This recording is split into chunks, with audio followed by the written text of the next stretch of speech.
এবার আর home ground নয়, লোকসভার লিগে অ্যাওয়ে ম্যাচে খেলছেন সিপিএমের সুজন চক্রবর্তী। দমদম থেকে তাকে প্রার্থী করেছে সিপিএম। প্রতিদ্বন্দ্বী তৃণমূলের সৌগত রায়। দমদমে এখনো প্রার্থী ঘোষণা করেনি বিজেপি। মঙ্গলবার বেলঘড়িয়ায় প্রচার করলেন সিপিএম প্রার্থী। বেলঘড়িয়া স্টেশনের সামনে থেকে শুরু হয় প্রচার। যতীন দাস নগরের অলিগলি ঘুরে প্রায় 4 ঘন্টা হেঁটে প্রচার করলেন সুজন চক্রবর্তী।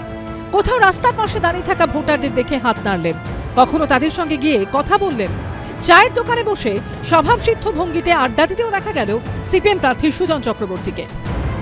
মানুষ তো সদর্থক, মানুষ যা চলছে সব বুঝতে পারছেন, তাতে খুবই মানুষ বিরক্ত হচ্ছেন। লুঠের রাজত্ব চলছে পশ্চিমবাংলায়, দুর্নীতি ভয়াবহ, ছেলে মেয়েদের জীবন শেষ হতে যাচ্ছে, আর ওরা বসে যে যার মতো সম্পত্তি বানাচ্ছে খাটের তলায়, ফ্ল্যাটের মধ্যে। কি হচ্ছে এগুলো? এ কখনো চলে নাকি? নতুন জায়গা, প্রচারও চলছে নতুন উদ্যমে। 1 জুন শেষ দফায় ভোট রয়েছে দমদমে। ফল জানা যাবে 4 জুন।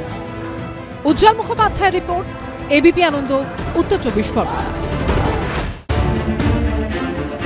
2016-2019-এর পর এবার 2024। ফের রাজীব কুমারে অনাস্থা নির্বাচন কমিশনের।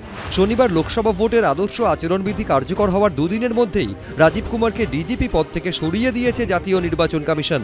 মঙ্গলবার সেই জায়গায় বসানো হয়েছে সঞ্জয় মুখোপাধ্যায়কে। আর এদিনই রাজীব কুমারের অপসারণ নিয়ে সরব হল তৃণমূল। রাজ্যসভার সাংসদ ডেরেক ওব্রায়েন সোশ্যাল মিডিয়ায় লিখেছেন, নির্বাচন কমিশনের মতো সংস্থাকে ধ্বংসের কৌশল নিয়েছে বিজেপি। বিজেপি কি জনগণের মুখোমুখি হতে ভয় পাচ্ছে? সেই কারণেই কি নির্বাচন কমিশনকে পার্টি অফিস বানিয়ে বিরোধীদের নিশানা করছে? নির্বাচিত সরকারের আধিকারিককে বদলি করা হচ্ছে। অবাধ শান্তিপূর্ণ ভোটের জন্য সুপ্রিম কোর্টের নজরদারিতে ভোট চাই।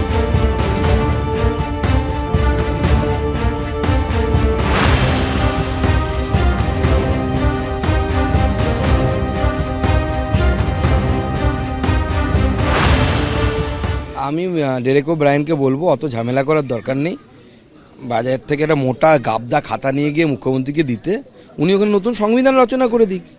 ওর যেটা লিখবেন ওটাই সংবিধান হবে ভারতবর্ষের। অসুবিধা কি আছে?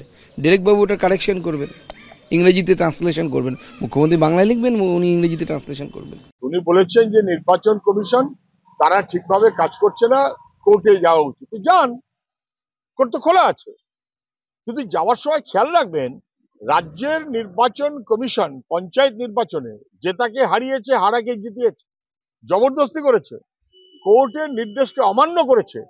তৃণমূল তখন নির্বাচন কমিশনকে পাপেট বানিয়ে নিজেদের পকেটে পুরে রেখেছে।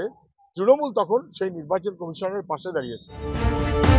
2016 বিধানসভা ভোটের আগে রাজীব কুমারকে সরিয়ে দেয় নির্বাচন কমিশন। 2019-এর লোকসভা ভোট চলাকালীন তাকে রাজ্য থেকে তুলে কেন্দ্রীয় স্বরাষ্ট্র মন্ত্রকে যুক্ত করা হয়। এবার ডিজিপি হওয়ার 3 মাসের মাথায় ফের সেই লোকসভা ভোটের আগে রাজীব কুমারকে সরিয়ে দিল নির্বাচন কমিশন। এবিপি আনন্দ।